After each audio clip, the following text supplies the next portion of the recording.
Salut à tous, j'espère que vous allez bien. On se retrouve aujourd'hui pour un nouvel épisode d'ActuOM. On va parler des nouveaux contrats pro et suivre l'avancée des négociations pour ceux qui n'ont pas encore signé. On va parler des infos mercato, notamment sur le dossier Niang où on a quelques nouveautés, mais on parlera aussi de la vente où on a eu une info qui sème encore plus le doute sur la piste Al-Walid. N'hésitez pas à nous suivre sur Twitter et Instagram, les liens sont en description. Je vous invite aussi à vous abonner en activant la cloche de notif pour suivre l'actu de l'OM avec moi, à mettre un petit pouce bleu si la vidéo vous plaît et à réagir aux infos dans les commentaires pour qu'on puisse en discuter ensemble. Petite question pour vous avant de commencer cette vidéo, est-ce que vous laisseriez partir Sanson cet été pour avoir quelques millions pour le fair play financier ou est-ce que vous pensez qu'il faut absolument le garder? Je vous attends dans les commentaires les amis. On va commencer cette vidéo en parlant des nouveaux contrats pro chez les Minots. La Provence nous indique qu'un accord a été trouvé pour les contrats pro du défenseur central Aaron Camardin et du latéral droit Richard Richard. Pour Camardin c'est officiel, pour Richard ça devrait pas tarder, du moins au moment où j'écris cette vidéo. Parmi les joueurs où il faut trouver encore un accord, il y a Hugo Bertelli qui serait un dossier plutôt optimiste. Du côté des autres joueurs, on a aussi Jaurès Raoult, Cheikh Souaré, Nassim Ahmed et Yacine Ressa où il manque encore un accord. Pour Ressa et Ahmed, quelques détails resteraient à trouver, mais les deux joueurs devraient signer leur contrat pro très prochainement. Pour Nielsen Kounkou, c'est un peu plus compliqué. D'après ActuFoot 13, le joueur pourrait signer son premier contrat pro avec l'OGC Nice, lui qui a aussi reçu une proposition de contrat pro de la part de l'OM, mais ce dossier prend du temps et le joueur lui voudrait des garanties sportives, ça risque d'être compliqué. Pour Raoult aussi ça risque d'être compliqué aussi puisque lui aussi cherche un projet sportif où il aura une vraie place, mais pour le moment il regarde aussi les intérêts qu'il y a un petit peu ailleurs. Au rang des départs, on parle toujours d'un départ de Morgan Sanson en Angleterre. Maintenant client de l'agent très influent Pini Zahavi, le joueur est suivi du côté de Tottenham. C'est tout sauf un hasard étant donné que Zahavi est à l'origine de l'arrivée de Mourinho sur le banc des Spurs comme le rappelle HITC. L'influence de Zahavi pourrait permettre de placer Sanson à Tottenham, voire à un autre club d'un standing aussi intéressant en BPL comme Everton ou Arsenal. Pour les arrivées, on parle d'un intérêt de l'OM pour Lucas Fernandez.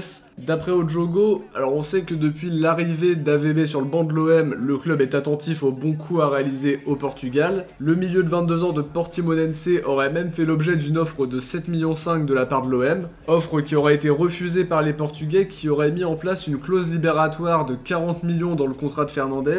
L'OM paraît donc très loin des demandes de Portimonense dans ce dossier et ça s'annonce un petit peu compliqué à moins qu'ils voient leurs exigences à la baisse. Sur le dossier Zubizarreta, il continue à travailler pour l'OM en attendant un accord avec le club. D'après la Provence, cet accord est intervenu en fin de semaine dernière, tout comme pour Albert Valentine qui a lui aussi trouvé un accord pour quitter le club. Maintenant c'est la succession qui va poser question avec le nom d'Olivier Piqueux qui revient encore avec insistance. On vous donnera du nouveau sur cette histoire-là dès qu'on aura un petit peu plus d'infos dans la presse. Concernant les changements dans l'organigramme, on en a parlé dans l'épisode précédent. Sébastien Pérez a quitté son poste de responsable de la cellule de recrutement. Il devrait, selon les infos du bien informé 13013, être remplacé par Ferhat Kirat à ce poste. Concernant les nouveaux maillots, ils devraient être présentés la semaine prochaine. On a déjà eu une fuite concernant le maillot extérieur. Ce sera un maillot bleu marine. Les couleurs bleues seront présentes sur le col et les manches aussi. On a aussi des motifs sur le maillot avec différents bâtiments pour rendre hommage à la ville de Marseille, avec au centre du maillot la Bonne Mère. Un côté symbolique que je trouve très sympa mais qui n'a pas forcément plu à tous les supporters. Dites-moi d'ailleurs ce que vous pensez de ce maillot dans les commentaires, j'ai envie d'avoir votre avis par pure curiosité. Sur le dossier Niang, ça bouge pas mal. La Provence indiquait récemment que le joueur a toujours très envie de rejoindre l'OM, prêt à baisser son salaire pour rejoindre le club de la ville de sa belle famille. Les déclarations de Niang ont été très mal prises par son coach Julien Stéphan qui voudrait plus travailler avec lui. Le fait qu'il soit avec Puma tout comme l'OM pourrait aider aussi à cette opération-là. Rennes serait prêt à accepter une offre de 18 millions et s'est déjà mis en quête de son futur remplaçant. Le joueur aurait aussi vidé son casier au centre d'entraînement dès les premières heures du déconfinement, qui rend son départ assez évident. Reste à savoir si ce sera à l'OM ou si l'OM justement arrivera à faire une offre que très tard pendant le mercato. Sur le dossier Gribic, l'OM s'est bien renseigné selon l'équipe, sans pourtant aller plus loin dans la démarche. On rappelle que Clermont demande 12 millions pour laisser partir son joueur, à voir si l'OM va réactiver cette piste en vue de cet été. Concernant Ilyes Zouaoui, le minot dont je vous parlais dans la vidéo du 11 des jeunes de l'OM, que je vous invite à regarder d'ailleurs si c'est pas déjà fait, d'après le Daily Mail, il serait suivi par Newcastle, Dortmund et la Juve, mais l'OM qui ne lui a pas encore fait de proposition de contrat pro souhaiterait malgré tout le garder. Au sujet justement de l'absence de contrat pro pour Zouaoui, ça peut aussi s'expliquer par le fait que Nasser Larguet veut des joueurs prêts à être tout de suite suite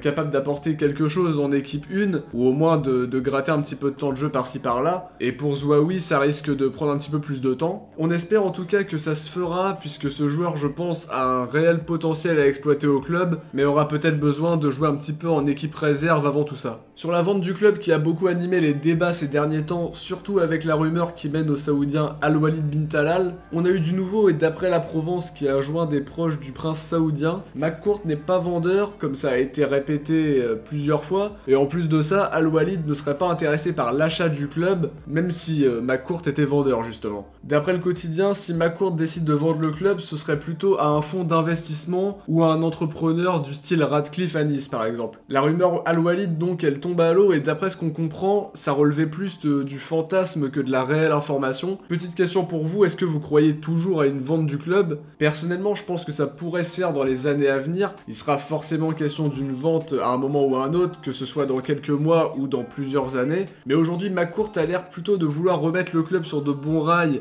surtout sur le plan financier, mais aussi sportivement. Après, j'ai pas d'infos personnellement là-dessus, j'exprime juste un ressenti au vu de la situation. Mais je pense que pour le moment, une vente du club n'est pas dans les tuyaux. On en parlera sur la chaîne quand d'autres infos sortiront sur la question d'une possible vente de toute manière. Mais dans l'immédiat, je pense pas que ce soit la question du moment. Voilà pour les dernières infos sur le club, c'est déjà la fin de cette vidéo. J'espère qu'elle vous a plu cette vidéo, si c'est le cas, n'hésitez pas à nous le dire en commentaire. Ça nous fait toujours très plaisir de recevoir vos messages d'encouragement. D'ailleurs, merci à tous. On se retrouve vite pour une nouvelle vidéo. Ciao, portez-vous bien et surtout allez l'OM.